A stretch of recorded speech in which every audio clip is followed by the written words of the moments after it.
Nakahanda po tayo sa langit. Patuloy tayong dalangin. Patuloy nating ipanalangin si dating Pangulong Rodrigo Roa Duterte at ating bansang Pilipinas. Amang makapangyarihan, ang aming Panginoong Hesukristo, ang may likha ng lahat sa pamamagitan ng iyong anak.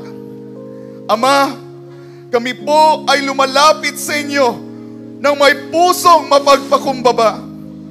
Ngayon po, Ama, kami po ay nagsusumamo para sa kaligtasan ng aming minamahal na dating Pangulong Rodrigo Duterte. Ama, iligtas po ninyo siya sa anumang kapahamakan. Ibigay po ninyo sa kanya ang maayos na kalusugan at lakas. Gabayan niyo po siya, Ama, sa bawat hakbang na tatahakin. Dakilang Ama, amin pong idinadalangin na ibalik niyo po si dating Pangulong Rodrigo Duterte sa Pilipinas. Ibalik niyo po siya sa amin, Ama, sa aming mga Pilipino.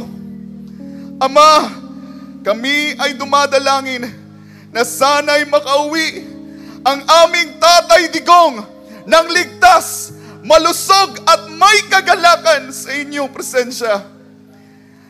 Pinagdarasal din namin, Ama, ang kalusugan ni Vice President Sara Duterte, Mayor Baste Duterte, Congressman Paulo Duterte, Kitty Duterte at Hani Avancenia.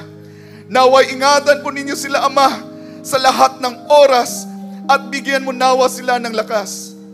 Panginoon, kami po ay nagdarasal para sa aming bansang Pilipinas na sana'y maghari ang kabutihan, pagkakaisa at hustisya, na ang mga tamang lider na may malasakit at malasakit sa bayan ang magpapatibay sa aming gobyerno at sa aming mga institusyon.